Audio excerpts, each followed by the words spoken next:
Elias Hastefa, NLT উরি গ্রুপের president and supremo.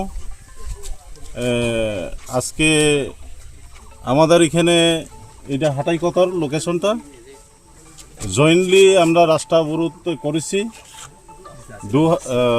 4 তারিখ September 2024 India government and Tripura state গভর্নমেন্টের সঙ্গে ট্রিপার্টাইট অ্যাকর্ড হয়েছিল, শান্তি চুক্তিও হয়েছিল।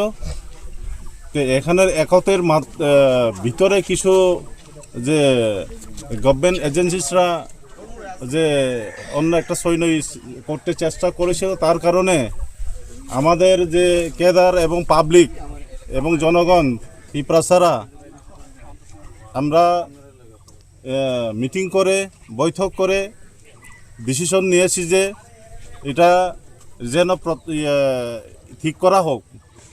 এই যে development package, special economic development package, এখানে কিছু সমস্যা আছে।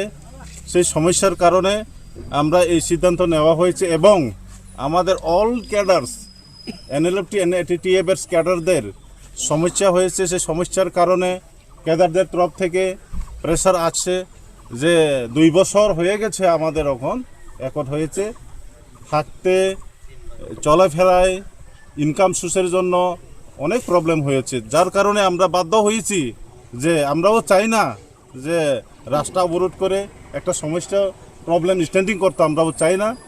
গভর্নমেন্টের কাছে আমরা চিঠি দিয়েছিলাম 1 তারিখ জুন, 7 দিনের একটা সময় দিয়েছি ওনাদেরকে।